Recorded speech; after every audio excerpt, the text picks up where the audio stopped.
Номер 36 Зарбалик орто мектеби. Башталгыч класс мугалими Атабаева Зияда. Адеп сабагы. Саламатсыңарбы балдар?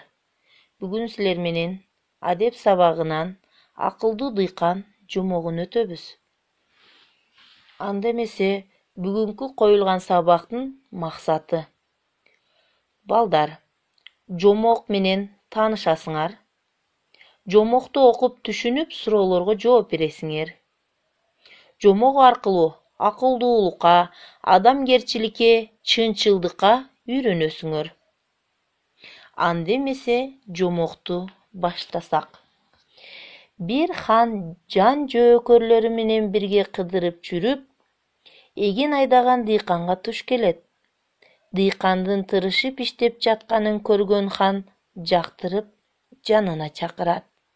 Бир канча суроо берип, талаанын ага тиешелүү болбогонун, күнүнө 15 лирага жалданып иштеп берип жатканын угат. Алган акысынын абдан аз болгонун укканда хан таң калат. Анткени хан күндө сарайына көп пул жумшайт экен. Дыйкан хандын таң калганын көрүп, көп деле муктаждыгы жок кишиге бул акча жетмек түгүл ашат. Алган акымды негизи 3-кө бөлөм. Бир бөлүгүн өзүм алам, бир бөлүгүн мен карызыма төлөйм, калган бөлүгүн болсо карызга берем. Хан табышмакка окшогон дыйкандын бул сөздөрүнөн эч нерсе түшүнө албайт.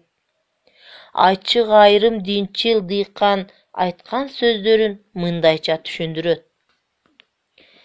Акчамдын бир бөлүгүн өзүмдүн керегиме жумшайм. Карызымды төлөйм дегеним, мени кичинемде бапестеп чоңойткон ата-энеме акча беремин. Акчамды карызга берем дегеним, балдарымдын билим алуусуна жумшаганым. Мен алдан күчтөн тайганда, алар да мени багып жардам беришет.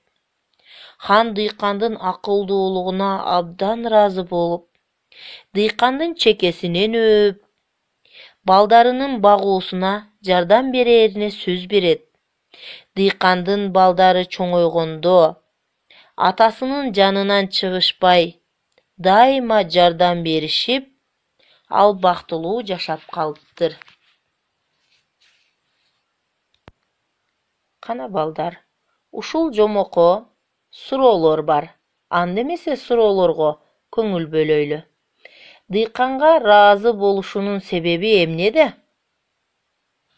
Азаматсыңар балдар. Андан кийинки суроо. Дыйкандын жообун түшүндүңөрбү? Ал өзү да айтып өттү. Ал ата-энесине карыз болгону кандай?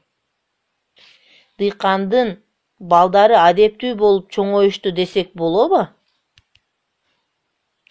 Анда эмесе балдар, жомокко түшүнгөн болсоңор, үйгө тапшырма берейин силерге. Суроолорго жооп жазасыңар, жомокту элестетип, сүрөтүн тартып аракет кыласыңар.